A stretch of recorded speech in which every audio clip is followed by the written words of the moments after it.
My name is Edna Calloway. I'm 84 years old. If you asked anyone in Maplewood, they'd probably say I'm that quiet widow who lives in the white-shuttered house across from the Lutheran church. The one who always brings lemon bars to bake sales. Who still writes letters with a fountain pen. Who waves from her porch but keeps to herself. They be half right. What they don't see is the war behind my eyes. The pain that settles in my bones every time I think of my granddaughter, Rowan. I raised that girl from the time she was barely 5. Her mother, my only daughter, had packed a suitcase and disappeared with a man on a Harley, leaving behind nothing but a note on the fridge and a hungry child. So I stepped in. I gave Rowan everything I had. My time. My savings. My years. And what did I get? A mop in my hand. A drained bank account. A granddaughter who used me like staff in her home, then ghosted me the moment she found someone younger, richer, and easier to manipulate. No goodbye. No thank you. Not even a text. She blocked my number. She told people I was losing my mind, that I'd become confused. And then, just like that, I was erased. For 3 years I said nothing. Busy. Watched the roses bloom and die. Took my pills. Waited for a knock that never came. But then the invitation arrived. A pastel envelope with a golden wax seal and swirling cursive ink. You're invited to Rowan Whittaker's baby shower, it read. Not Nana. Not Grandma. Just Edna. Like I was a stranger. I almost threw it in the trash. Almost. Until I saw the address.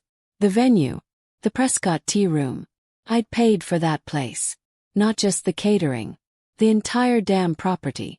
4 years ago, I cashed in my retirement account so Rowan could buy it at auction. She wanted to start a family business. Said it would make me proud. I'd never even been invited for a cup of tea. And now she was throwing a baby shower there, pretending like I didn't exist. That's when I knew. This wasn't just about being forgotten. This was about being rewritten. So I did the only thing left. I pulled out the letter. Not the invitation, the other letter. The one I swore I'd never use. The one Rowan hoped I'd never read. And I walked into that baby shower. Not with a smile but with truth. Rowan was in the middle of unwrapping something pink and frilly when I stepped through the door. Everyone turned. The music didn't even stop. It just faded like it knew I wasn't supposed to be there. Grandma, she blinked. I know, I cut in. You thought I wouldn't come. You thought I wouldn't find out. Her smile tightened. This is probably not the best time. I stepped forward and placed the letter on the table next to a 3-tiered diaper cake. I think it's the perfect time, I said. Rowan stared at it. She knew exactly what it was. She just didn't know how much of it I'd read. Or how much I was willing to say. Don't do this, she whispered through clenched teeth. But I already had. And when I tell you what was in that letter, when I tell you the truth Rowan tried so hard to bury, you'll understand why that perfect little tea room exploded like a glass chandelier dropped on tile. But first you need to know the beginning. Not just the betrayal but the years that led up to it. Because I didn't always have fire in my voice. Once I was soft. I was quiet. I believed love would be returned simply because I gave it. This is the story of what happens when that belief shatters. Of how one grandmother went from background shadow to headline storm. And how, in the middle of a baby shower, I dropped a truth so sharp it could slice through silk, skin, and every illusion Rowan had built. So stay with me. Because once you hear what happened, you won't forget it. And neither will she. If this story already has you curious, don't forget to hit that like button, leave a comment and subscribe to the channel. Trust me. You'll want to follow every chapter of this journey. They say loyalty is a virtue, but I've learned it's a currency. One people spend freely when it's yours to give, and hoard when it's theirs to return. I gave mine away like breath. To my daughter. To my granddaughter. To people who, in the end, only saw me as convenient. But it didn't start that way. That's the cruel part. Started with love. Rowan came to me at 5 years old, wide-eyed and quiet. She clung to a stuffed rabbit with ears chewed at the ends, and her mother, my daughter Lila, was already halfway down the driveway by the time Rowan looked up at me and said, Where's Mama going? She's going to be away for a little while, I said, kneeling down to meet her eyes. She said she'd come back soon. I held her hand. Of course she did. Lila didn't come back. She sent the occasional postcard. Once from Florida. Another time from New Mexico. Never a return address. Eventually those stopped too. Just like her promises. Rowan became mine. Not legally but in all the ways that mattered. I fed her, clothed her, sat by her bed when fevers burned through the night. I saved every dollar from my job at the local post office to make sure she had ballet shoes when she asked for them, a violin when she said she wanted to try music, and a party every birthday with store-bought cupcakes and paper streamers strung across our tiny living room. When she got older, I picked up a part-time gig doing inventory for Mrs. Kincaid's antique shop just to keep up with Rowan's school fees. Private school. Rowan was smart, real smart, and I wanted her to have the chance her mother never took. She never complained. Never rolled her eyes or talked back. At least not until high school. That's when things shifted.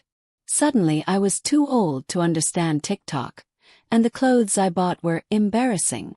She stopped wanting to be picked up after school and started saying, "Just leave the money on the counter." Stung, but I told myself it was just adolescence. Faith, I wish it had been. The real break came after graduation. Rowan had a scholarship to a state university, but she didn't want to go. Said she had a vision, wanted to open a tea shop.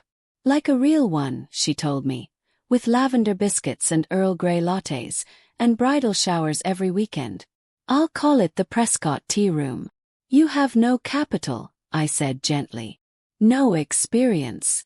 But I have you, she smiled. You believe in me, don't you, Nana? Course I did.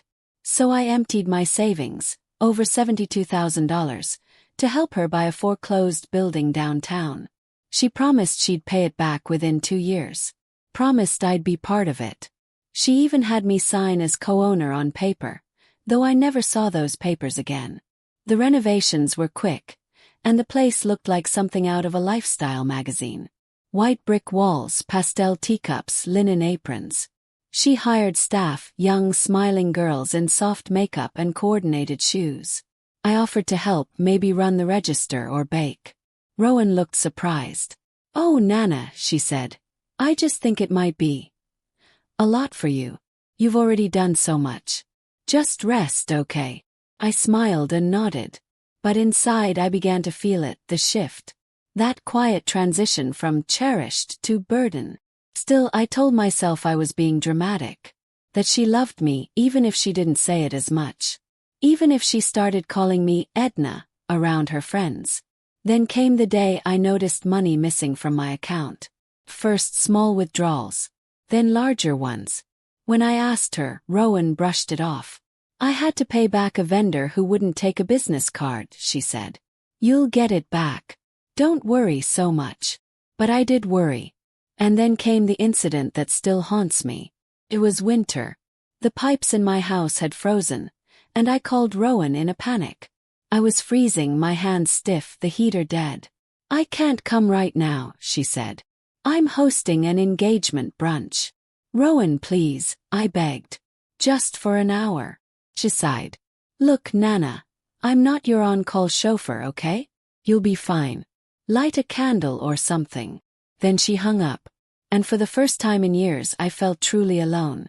But the worst wasn't the cold that night. The worst came a week later when I saw she'd blocked my number. Not changed it. Not lost her phone. Blocked. I found out through the church bulletin that she'd gotten engaged. No invite. No mention. I wasn't even listed in the announcement. She had cut me off entirely. And yet, when that baby shower invitation came 3 years later, I didn't hesitate. Because there are some betrayals so deep they circle back and sharpen you. And when I walked into that room, when I laid that envelope on her table, I saw her eyes widen, not in surprise that I'd come, but in fear. She knew. She knew what I had. The letter was written by her mother, Lila. And it didn't just explain where Lila had gone all those years ago. It revealed something else. Something Rowan had never told a soul. But I will. Because the truth deserves to be louder than a curated life on Instagram. And what's coming next will turn this baby shower into a reckoning. So if you're still here watching, listening, click that like button, subscribe and leave a comment. Because we're only just beginning. The baby shower was held at an event hall in the nicer part of town.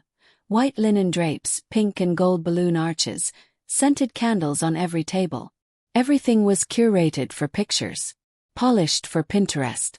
Rowan always had a flair for aesthetics. And this party was no exception.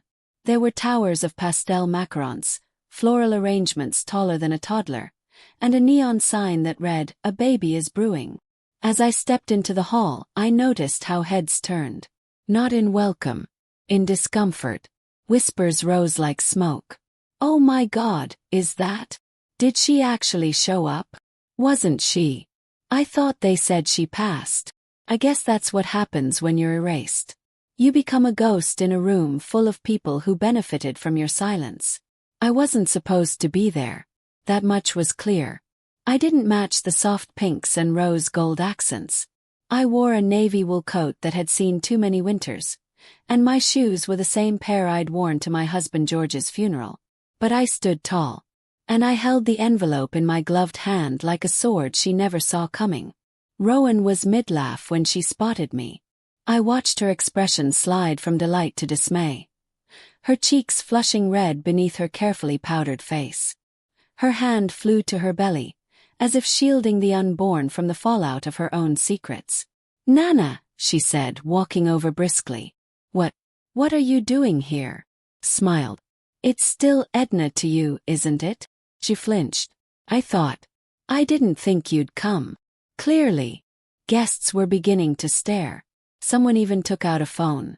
"I didn't come to stay long," I said, pulling out the envelope and placing it firmly in her manicured hands. "Just to give you this." She looked down at it, eyes narrowing. "What is it? Closure? Or a reckoning? Depends how honest you've been." She opened her mouth, but I turned and walked away before she could respond. Let her read it in silence. Let the words shake her like she once shook me. That letter, written in Lila's slanted cursive on yellowed paper, had arrived 3 weeks ago. Postmarked from a P.O. box in Sedona, Arizona. No return address. But the moment I saw the handwriting, I knew. Lila had always written like she was dancing. Loopy and lyrical. Dramatic even in ink. And the contents, they set my entire understanding of my family on fire. The letter read, "Mama, if you're reading this, it means I'm either brave or dead. Probably the latter. I never had your courage. I ran away from everything, including you. And I'm sorry. God, I'm so sorry. But I had to tell the truth about Rowan. About the day she was born. About who she really is. You see, Rowan wasn't mine. Not biologically. She was George's daughter. Your husband's daughter. I found out during my second trimester. The dates didn't add up. He confessed one night, drunk on that foul-smelling whiskey he thought made him poetic. He told me everything. How it happened. How you were away helping Aunt May when it started. How he'd felt lonely. How I owed him for raising me. I wanted to disappear. But when I looked at Rowan's first sonogram, I couldn't. I couldn't punish an innocent child for our sins. So I told everyone she was mine. I figured it was cleaner that way. Less humiliating. You were so in love with her from the start, I figured it didn't matter. She had a mother. But I was wrong. Mattered. And I should have told you. She's your daughter, Mama. Not your granddaughter. Love. Lila. When I first read it, I dropped the kettle on the floor and burned my foot with boiling water. The physical pain was nothing compared to the scream that ripped from my chest. Deep and feral and centuries old, like something primal rising from the grave. George. The man I had buried with my tears. The man I had defended when others called him difficult, or distant, or cruel. He had stolen something from me I never knew was mine. And Lila, my poor, fractured daughter, had borne the guilt of my husband's sin, and vanished because of it. I was raised in a time when women didn't speak of these things. When shame was a heavier burden than justice. But at 83, I had outlived shame. Now I wanted truth. Back at the baby shower, I waited in the lobby, not yet ready to leave. I wanted to see her face. I needed to know how she'd take it. After 10 minutes, Rowan burst through the side doors and spotted me. Her mascara had started to smudge. "Is this a joke?" she hissed. "No, dear," I said. "It's an origin story. You expect me to believe this? That you're my mother? Nana, this is insane." "I didn't expect anything," I said softly. "I just gave you what you were never allowed to have. The truth." She stared at me, her chest rising and falling. "Why now?" "Because you erased me, Rowan. You used me up. Tossed me aside like the wrapping paper from your tea sets. And still, I wasn't going to ruin this day. But Lila did. She sent that letter. Not me. Maybe this is her baby shower gift to you. That's sick." "No. What's sick is you taking my money, my kindness, and then cutting me off because I didn't fit your aesthetic." Rowan's eyes shimmered. Not with tears but fury. "You've always made everything about you. You want people to pity you." "No," I whispered, stepping closer. "I want people to see me. The way I see myself now." Then I handed her one last thing. My new manuscript. The one I had written during the years she kept me in silence. A book titled The Woman They Forgot. She stared at it. "You wrote a book." Smiled. "And the publisher thinks it's going to be big. A movie deal might even be in the works. And guess what? You're chapter 6. She opened her mouth, but I walked away before the storm could rise again. Sometimes the most powerful thing a woman can do isn't scream and speak clear, unapologetic. Because when they take your voice, your love, your money, and your dignity, what's left is your story. And mine. It's only just beginning. If you're still watching, don't forget to hit the like button, subscribe, and drop a comment below. What would you have done if you were Edna? By the time I returned home that night, my hands were trembling. Not from age, but from adrenaline. The good kind. The kind you feel after surviving a storm you were never meant to walk through. I sat at my kitchen table, poured myself a cup of chamomile tea, and stared at the empty chair across from me, the one George used to occupy. I almost spoke to him. Almost. But then I remembered what that letter said. And I let the silence sit there instead. The next morning, my phone rang at exactly 6:43 a.m. I didn't need to check the caller ID to know who it was. Only one person in my life was bold, or desperate, enough to call that early after receiving a letter like that. "Edna." Rowan's voice was icy, strained. "We need to talk. In person." "No," I replied calmly. "You need to listen." "Please," she said. And this time her voice cracked. I agreed to meet her later that afternoon at the old gazebo in Millstone Park. The same place where I used to push her in a stroller, where I taught her to feed the ducks, and where we once shared secrets over melted popsicles and juice-stained napkins. Back then she had called me Nana Bird. That girl was gone. Now, she was a woman forged in curated image and hollow ambition. But somewhere beneath all that, I still hoped a sliver of her remembered. When I arrived, she was already there. Sitting on the bench, her perfectly styled curls frizzed slightly in the humidity. Her designer coat draped over her rounded belly. "I read the letter," she said without greeting me. "I read it 5 times. Waited. And your book," she added, her voice tight. "You sent it to the publisher." "It's already in layout," I said. "Goes to press in 2 weeks." Her lip trembled. "Do you really think I deserve to be exposed like that?" I stepped forward. "Rowan, do you think I deserve to be locked away like a broken teacup? Do you think I deserve to be used, robbed, and forgotten?" She didn't answer. I sighed. "This isn't about punishment. It's about telling the truth." She finally looked up, her eyes glassy. "So it's true. All of it." "I'm your daughter." I nodded slowly. "George took something from me I didn't know I had until Lila returned it in a letter. He hurt both of us. But he's not here anymore. We are." Rowan buried her face in her hands. "My whole life I thought I was unwanted. Like Mom only kept me out of guilt." She kept you out of love, I said gently. But yes, it was a lie. Complicated one. And you deserved to know. She was quiet for a long time. Why didn't you ever tell me? Because I didn't know, I replied. Not until Lila wrote me from the grave. That broke her. For a second her armor cracked. She covered her mouth and let out a shaky sob. I miss her, she whispered. I blamed her for so much. For leaving. For being cold. But now, I don't even know who to be angry at anymore. I took a step closer, gently placing a hand over hers. Then maybe it's time to stop being angry and start being honest. With yourself. With the baby you're about to bring into the world. She pulled her hand away. Don't, she said. Don't pretend this fixes anything. I'm not, I said. But you have a choice now. You can raise that child with the same silence that poisoned us. Or you can break the cycle. Rowan stood. What if I'm not strong enough? I looked her dead in the eye. You come from women who survived in silence. You're already stronger than you think. But strength without truth becomes cruelty. And I won't stand by and watch you become what hurt you. She stared at me for a long time, and then without another word, she walked away. But this time she didn't block my number. Days passed. Then a week. I didn't hear from her. But one evening, as I was pouring soup into a chipped ceramic bowl, my phone buzzed. Text from Rowan. Can we meet again? I've been reading your manuscript. I want to talk about page 173. That was the page where I wrote about the day I almost took my own life.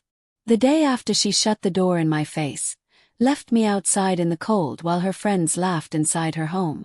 The day I realized I wasn't just forgotten. I was erased. But it was also the day I picked up the pen. The day I started to reclaim myself. We met again the following Sunday at my house. She came in with tear-streaked cheeks and a notebook full of questions. We sat for hours, talking, crying, unraveling decades of damage. She told me about her fears of motherhood. About feeling like an imposter in her own life. About the pressure to be perfect, even if it meant hurting people along the way. And I told her about Lila. About how brave she was, even in her silence. How tragic it was that she never got to be a mother without shame. We talked like two women in a healing room, lit only by truth. That night, Rowan stayed for dinner. She even did the dishes. It was the first time in years I felt like family wasn't a curse. 2 weeks later the book came out. The press was immediate, fierce. Newspapers ran headlines like, 83-year-old woman breaks silence on family betrayal. The woman they forgot is the voice we all needed. One morning I got a call from a local university asking if I'd come speak to their creative writing class. Then a book club from Michigan invited me to their Zoom meeting. I was everywhere. And yet it wasn't about fame. It was about freedom. Rowan's baby shower pictures were never posted online. She told everyone she'd rather keep things private now. A few people whispered about what had happened. But most were too afraid to ask me directly. Let the mystery sit in their mouths. Let them choke on their curiosity. Because the truth, it had already done its work. Cracked the perfect world wide open. And what was left behind was real. If you've been following Edna's journey, don't forget to like this video, hit that subscribe button and leave a comment below. Would you have delivered that letter at the baby shower? Or would you have stayed silent? When I was a little girl, my mother used to say, the truth is like a pebble in your shoe. You can ignore it for a while, but eventually it makes you limp. That's exactly what Rowan was doing. Limping through life, pretending everything was fine. Pretending that the story I wrote hadn't cracked something deep within her. But you can't unring a bell. And you certainly can't unread what I wrote on page 173. That week after the baby shower, things were quiet. But the kind of quiet you feel just before a storm splits the sky in half. I got word through a mutual friend that Rowan had cancelled her post-shower brunch with her husband's family. Something about not feeling well. But I knew better. She was unraveling. Not in a dangerous way, no. In the necessary way that happens when the truth demands a new version of you to be born. And sometimes the old version doesn't go without a fight. 3 days after our long talk at my kitchen table, Rowan showed up at my house again. No text, no call, just a knock at the door and her face, pale and nervous, through the window. This time she was alone. "Can I come in?" she asked softly. "Of course," I said, stepping aside. She didn't sit. She walked in slow, pacing my living room like it was the edge of a cliff. "I told him," she finally said. "Told who?" "Marshall. My husband." She inhaled sharply. "About everything. About you. About the letter. About the fact that my grandmother wasn't my grandmother. That you were." I sat down, letting the words settle in the air between us. "How did he take it?" asked gently. She gave a dry laugh. Like a man who suddenly realized the story he'd been told his entire marriage was a beautifully crafted lie. I said nothing. "He asked if it was in the book," she continued. "I told him yes." He said, "Then let the world read it. Let them see who you really are." And then he walked out. Flinched. Not for me, for her. "I'm sorry," I whispered. She looked at me, her eyes watery but steady. "I'm not." It wasn't long before the ripples turned to waves. The book had hit a nerve. Not just in our family but far beyond it. Emails poured in, hundreds of them. From women who'd been dismissed, erased, manipulated. Women who said, "Your story is my story." Women who said, "I thought I was crazy until I read your words." One afternoon I received a message from a journalist in New York. She wanted to do a full feature on my life, on what it meant to be silenced and survive it. "I'm not a hero," I told her. "No," she said. "You're something rarer. You're honest." The article dropped a week later. And with it came a tidal wave I didn't expect. Rowan's world, the one she had polished and filtered to perfection, began to crack in places that couldn't be patched over with soft lighting and baby bump photo shoots. Started small. A sponsorship deal she'd been working on quietly disappeared. Then came a withdrawal from a podcast she was scheduled to guest star on. People weren't outright canceling her. They were distancing themselves. One by one, her carefully curated bridges were burning. And then it came, a brutal, gossipy blog post from someone she used to call a close friend. It read, "When your brand is built on a lie, it's only a matter of time before it collapses." Rowan Matthews, beloved influencer, is facing backlash after her estranged grandmother exposed family secrets in a viral memoir. Is anything about her life actually real? They didn't name me directly, but they quoted parts of the book. And by the end of the week, people were digging. One blogger even found a childhood photo of her with Lila and compared it to a recent one with me, pointing out the uncanny resemblance. It wasn't long before speculation turned into truth. Rowan didn't respond publicly. But privately, she came to see me again. This time she looked different. Softer. No makeup, no fancy coat. Just Rowan as she might have looked as a girl, if she had ever been allowed to be one. "I didn't know how much of my life was built on someone else's fear," she said, sitting across from me. He nodded. "That's how generational pain works. It sneaks in through silence." "I'm not angry anymore," she said. "What are you then?" "Tired," she admitted. "But ready." And so we began to rebuild. Not as grandmother and granddaughter. Not yet. But as two women trying to make peace with the wreckage of choices that weren't always theirs to make. I helped her draft a statement for her audience. She didn't make excuses. She didn't play victim. She simply told the truth. And when she posted it, thousands of messages came in. Harsh, yes. But many others were healing. One woman wrote, "You've given me permission to forgive my own mother." Another, "The version of you that was pretending was never going to survive.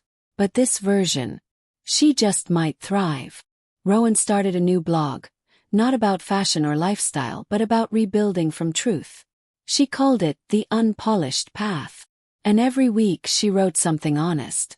Sometimes about motherhood. Sometimes about shame. Sometimes about me.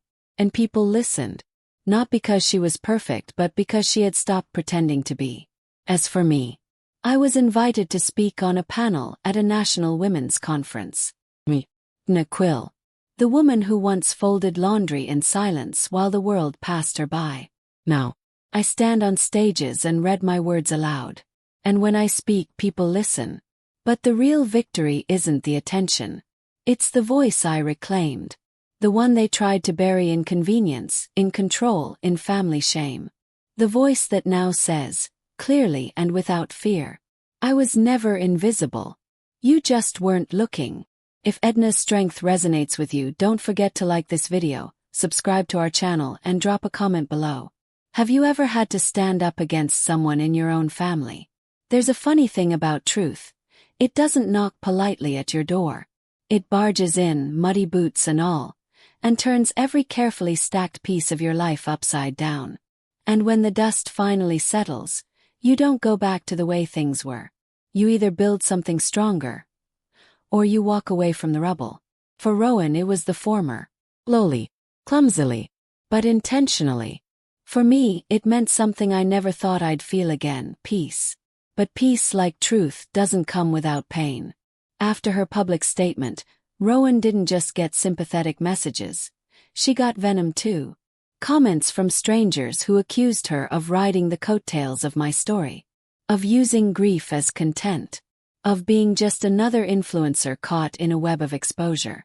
I wanted to protect her, to grab the internet by its pixelated throat and scream, "You don't know her." But I also knew they weren't entirely wrong. Rowan had benefited from pretending. She'd built a life on a foundation of filtered lies. And now she had to live through the earthquake. So I watched, waited. I gave her room to either rise or retreat. And I braced myself. Because even when people say they want healing, they don't always know what it costs. It was a Tuesday. Funny how Tuesdays seem to be the backdrop of my life. When she called, "Can I come by?" she asked. Her voice was tired but steady. "Yes," I said. "Of course." She arrived not with her usual air of rehearsed composure, but with a manila folder tucked under her arm and a trembling lip she was trying desperately to hide. "I found it," she said, stepping inside. "The thing I wasn't supposed to see." She laid the folder on my table like it was radioactive. Inside, letter. Real one. Dated back to 1994. From Lila. Addressed not to Rowan but to me. The envelope had never been mailed. It was stained and folded, but the handwriting was unmistakable. "Dear Edna, I don't know if I'm doing the right thing, but I can't carry this anymore. She's not mine, Edna. Not biologically. I've raised her. I love her. But she was never mine to begin with. And if anything happens to me, I want her to know the truth. I want her to know you. You are her beginning. I was just the middle. Please forgive me. Lila." My breath caught. All those years. All that silence. And she knew. She wanted me to know her. But someone, maybe Lila herself, maybe someone else, had buried it. Rowan's eyes searched mine. "Why didn't she tell me?" she asked. I shook my head. "Because shame is louder than love sometimes. And because we were taught to stay quiet. That silence was safer." Rowan pressed her hands to her face. "I feel like I've lived inside a lie I didn't even choose." "And now?" Yes. She looked at me, her eyes watery but sharp. "Now I want to live in the truth. Even if it breaks things." Over the next few weeks, Rowan began to show up in small, quiet ways. She brought groceries to my door. She asked to hear stories, not about the scandal but about me. What I liked as a girl. What music I danced to at my wedding. What I dreamed of before life cracked me open. It wasn't grand. It wasn't perfect. But it was real. And for the first time in decades I felt like I had a family again, not just a role to play. Then came the biggest surprise of all. Rowan invited me to her baby's ultrasound appointment. "I understand if you say no," she said. "But I'd really like you to be there." I hesitated, unsure whether this was a step forward or a step into another trap of expectation. But then I saw her eyes. Not performative. Not curated. Just hopeful. And I said yes. The doctor's office was quiet that morning. Sterile, humming, filled with a faint smell of disinfectant and something like lavender hand lotion. When the screen flickered to life and the sound of a heartbeat echoed in the room, I felt something inside me break open and bloom at the same time. Rowan squeezed my hand.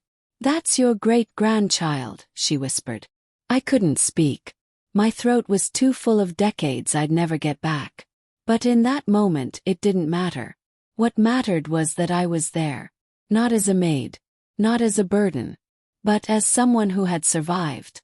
Later that night, Rowan sat on my porch with me. The sun was dipping low, spilling orange across the sky. "You know," she said, "for a long time I thought my strength came from keeping things together. And now I think it comes from letting them fall apart, and rebuilding with what's real." He nodded. "You're learning," I said. "The hard way. But it's the only way that lasts."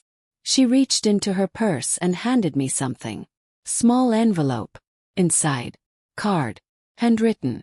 It read, "Thank you for never giving up on the truth. Even when it hurt. Even when I didn't deserve it." I didn't cry then.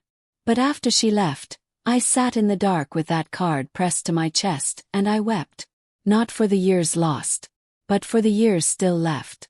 For the fact that sometimes, broken things don't get discarded. They get mended. And the gold that seals the cracks, it shines brighter than anything whole ever could. If this story still stirred your heart, please like the video, subscribe to our channel, and share your thoughts in the comments below. Has someone in your life ever come back after breaking your trust? We want to hear your story. If you would have told me 5 years ago that I'd be sitting in my great-grandchild's nursery, painting tiny clouds on the ceiling while my granddaughter sat beside me rubbing her swollen ankles, I'd have laughed. A bitter, bone-deep kind of laugh. Because 5 years ago, Rowan wouldn't have let me within 5 feet of her door, unless I was holding a mop or a checkbook. But something about betrayal, when it cracks, it either collapses or it clears the way. In our case, it made room for something new. I just never expected the storm that came after. It started with a knock. A gentle one, barely enough to startle the cat. But when I opened the door, the past walked right in, and didn't bother wiping its feet. 'Twas Mara, Rowan's mother, my estranged daughter-in-law, and the last person I expected to see on my porch with tears in her eyes and desperation in her hands. "Please," she said before I could speak. "Don't close the door." I didn't. But only because I was too stunned to move. She looked different. Not older but smaller. Like life had chipped away at her until all that was left was a shadow of the woman who once ordered me around like a hired hand. "I heard about the baby," she said, glancing down at her shoes. "And I heard what Rowan's been saying." I crossed my arms. "You mean the truth?" She winced. "I didn't come here to argue. I came because I need help." That's when I laughed. A slow, dry, "you must be kidding me" kind of laugh. "Help," said. From the woman who told everyone I was slipping, who convinced Rowan I wasn't safe to be around, who had the nerve to say I owed you both for taking me in. That woman. She didn't respond. She just stood there, letting the silence stretch. "I lost everything," she finally said. "After Rowan went public. My clients pulled out. My partner left. I have nothing." I almost felt sorry for her. Almost. But then she said the thing that nearly made me slam the door. "I need money." And there it was. The old Mara. Not dead. Just buried beneath a temporary loss of control. I took a breath, steadying my voice. "I don't owe you anything," I said. Her eyes flickered. "No," she said. "But Rowan does. She's young. She's emotional. She doesn't understand how dangerous it is to dig up family dirt. But you do." And just like that, the veil lifted. She wasn't here to apologize. She was here to shut me up. To buy my silence, even after it had already been broken. "Let me be very clear," I said, stepping onto the porch. "I may be old, but I'm not stupid. And I will never protect people who spent years trying to erase me." Mara's face hardened. "I know things too," she said, voice low. "About you. About what happened when Rowan was a baby. About that night in the hospital. And there it was, the real threat. The one she'd been saving. But what she didn't realize was, I'd already faced worse. I'd faced silence. And I'd survived. You want to start a fire? Said. Go ahead. But make sure you're ready to burn with it. She left without another word. And I stood there, heart pounding, wondering just how deep this rabbit hole went. That night I told Rowan everything. About Mara's visit. About the threats. About the hospital night she mentioned. Rowan looked pale. There was a night in the hospital, she said. I've had flashes. But Mom always told me it was nothing. What do you remember? Asked. She shook her head. Just crying. Someone shouting. And a nurse saying something about a switch. My blood ran cold. 'Cause suddenly I remembered something too. Something I hadn't let myself think about for decades. Lila, Rowan's adoptive mother, once told me during a particularly desperate phone call in 1997, she wasn't supposed to go home with me. There was a mix-up, Edna. But by the time they caught it, it was too late. And I had buried it. Just like they wanted me to. We dug. Rowan and I. Together this time. Hospital records. Legal documents. We even contacted the woman who used to be head nurse at the county hospital back then. Took weeks. And it came with resistance. Files were lost. Witnesses refused to talk. And then, a name surfaced. A name I hadn't heard since 1984. Evelyn Marks. She'd worked at the hospital. She'd handled patient transfers. She also happened to be Mara's aunt. And she had quietly left the state shortly after Rowan's birth. Everything clicked. Rowan hadn't just been caught in a custody lie. She may have been stolen. Not from a hospital nursery. But from the paper trail that proved she was mine. The weight of it crushed us. Rowan sobbed. I don't even know who I am anymore, she said. You're mine, I told her. That's enough. But it wasn't about biology. It was about the betrayal. The layers. The cruelty of people who think they can rewrite someone's origin story with a forged signature and a little time. And for the first time, I saw it in Rowan's eyes. Not confusion. Not guilt. But fire. I want to go public, she said. And I smiled. Then let's make sure they never silence you again. We drafted a new essay. Together. This time it wasn't just about how they treated me like a maid. It was about truth. About stolen identity. About what it means to be erased. And what it takes to rewrite yourself.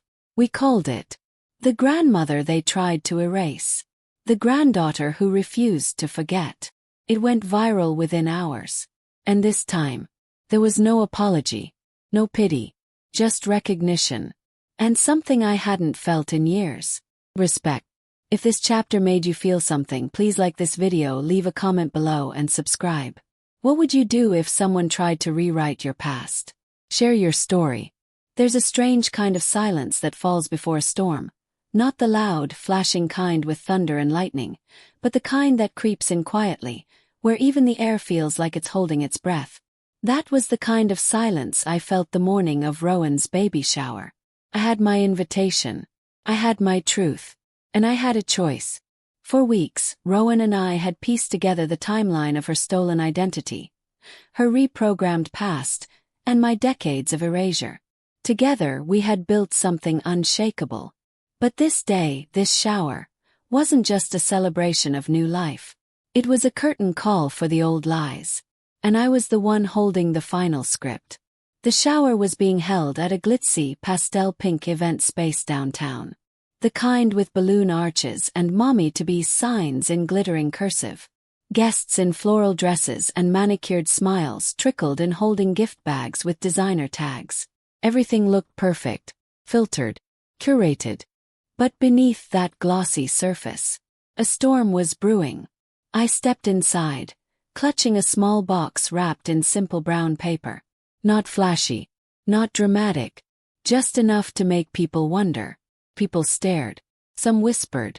After all, I hadn't been seen at any family event in over 2 years. Not since the fallout. Not since Rowan told the world what they had done to me. But Rowan saw me, and when our eyes met, her face lit up with something fierce. Not fear. Not shame. Pride. She waved me over. Hugged me in front of everyone. and said clear as a bell, "This is my grandmother Edna. The one who raised me when no one else would." Some faces turned pale. Mara's especially.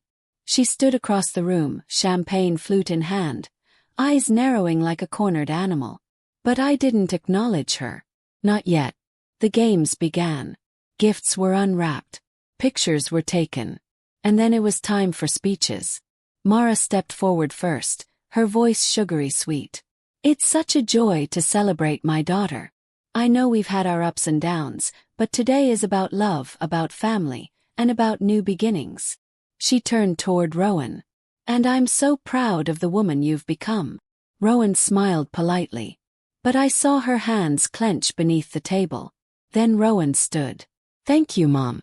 And thank you to everyone here. Today is about beginnings, yes, but also about truth. Because without truth, family means nothing."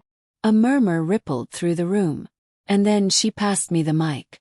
"Grandma," she said, "there's something you wanted to share." The air snapped with tension. Mara went rigid. Even the photographer froze mid-shot. I stepped forward. "And steady. Voice clear." "I won't take long," I said.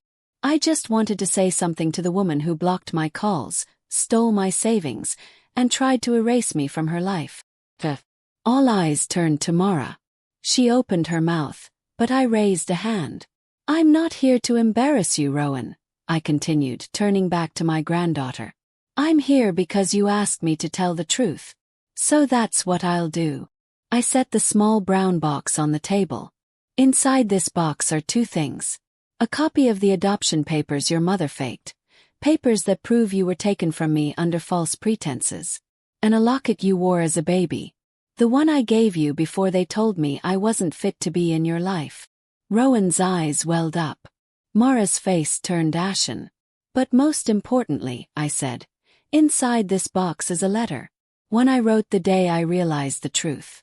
About what they did. And about who you really are." Someone tried to interrupt. "Cousin, I think." But I didn't stop. "You see, they used me. Just like they tried to use you. But they forgot something." Pause. Letting the room lean in. "They forgot that silence doesn't last forever. That when a woman has been underestimated her whole life, the truth becomes her greatest weapon. And today, I'm not just your grandmother." I turned back to the crowd. "I'm your witness. Your record. Your reckoning." Then I stepped back, left the mic on the table, and sat down beside Rowan as the entire room sat in stunned silence. The fallout came fast. People whispered. Questions swirled. Mara rushed out mid-cake cutting, her heels clicking against marble like gunshots in the silence. A few guests followed. Most stayed. But none of them looked at her the same way again. That night, Rowan and I sat together on her porch, the baby shower gifts still piled in the corner. "I didn't know how strong you were," she said softly. I shook my head. "No, honey. You didn't know how strong we are." She placed her hand on her belly and whispered, "I'll never let them rewrite my story again." He nodded. And for the first time in years, I believed that something better could come next. Not because the past didn't happen, but because we finally stopped pretending it didn't. If this chapter stirred something in you, don't forget to like, comment, and subscribe. What would you do if someone tried to bury your truth? Let us know. By the time the sun set that evening, the entire town had heard about what happened at Rowan's baby shower. What started as a whispered curiosity spread like wildfire, first among the women at the nail salon, then through the church prayer chain, and finally, into the tight-lipped coffee shop regulars who usually never said a word about anything scandalous. But this wasn't just scandal. This was truth cracking through the polished surface of a well-manicured lie. And the cracks were spreading. Rowan and I spent the next few days dodging calls, avoiding interviews, and quietly navigating the chaos Mara had left in her wake. We didn't hear from her. Not a phone call, not a message. It was as if she'd vanished into her own shame. But we knew better. People like Mara didn't disappear. They circled. They waited. They plotted. And they always came back meaner. On the third day after the shower, Rowan's mailbox overflowed with anonymous letters. Some offered support. Some were venom disguised as concern. But one, just one, had no return address and no stamp. It had been slipped under her front door during the night. Rowan handed it to me at breakfast. It was a single sheet of paper, folded once. All it said was, "You think it's over. You have no idea what she's still hiding." No signature. No name. But my gut twisted. Because I recognized the handwriting. Not Mara's. Someone older. Someone I hadn't thought of in years. "Your grandfather," I whispered. "This looks like Edwin's handwriting." Rowan blinked. "But he's been dead for 10 years. He nodded. "Exactly. Which means someone is copying him. Or someone has access to his old letters." And then I remembered something I hadn't thought about in decades. A safety deposit box Edwin used to keep downtown, back when banks still used brass keys and paper ledgers. He was paranoid about secrets. Paranoid that someone in the family would one day turn on us. I never knew what he kept in that box. But suddenly, I was sure of one thing. Whatever was inside could destroy everything Mara built, and finally explain why she fought so hard to keep me silent. Rowan and I made an appointment at the bank the next morning. The vault hadn't been touched in over 20 years. The box was still listed under Edwin's name, and the manager, an older gentleman with kind eyes, said he remembered my husband. "He used to come in on Wednesdays," the manager said. "Always said, some truths deserve to stay buried. But not forever." He handed me the key. My hands trembled as I opened the box. Inside, a stack of manila folders, 2 envelopes, and a single black and white photo that made my stomach drop. Rowan leaned in, squinting. "Who's that?" 'Twas Mara. But not as I'd ever seen her. She was maybe 18, standing beside a man who wasn't Edwin, wasn't her father, and certainly wasn't someone I recognized. Her face was hard, sharp even. And in her hand, baby. A baby with eyes too familiar to ignore. My heart dropped. "Rowan," I whispered. "That baby isn't you." She blinked. "What do you mean?" I stared at the picture, then reached for the envelope marked with a single word. "Switch."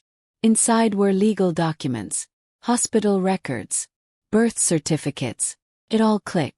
"Mara lost her baby," I said slowly, horror rising in my chest. "And instead of grieving, she took you.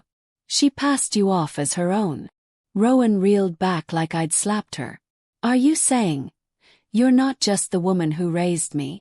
I took her hands. "I'm saying I'm your grandmother twice over. Because you weren't just abandoned by Mara. You were stolen from me. From your real mother. From everything you should have had." Tears welled in her eyes. "Then who was my mother?" "I don't know yet," I said. "But what I do know, that's why Mara cut me out. That's why she kept you close, but only on her terms. Because if anyone found out the truth, her entire world would crumble." We sat in silence for a long time. Then Rowan said something that made me sit up straight.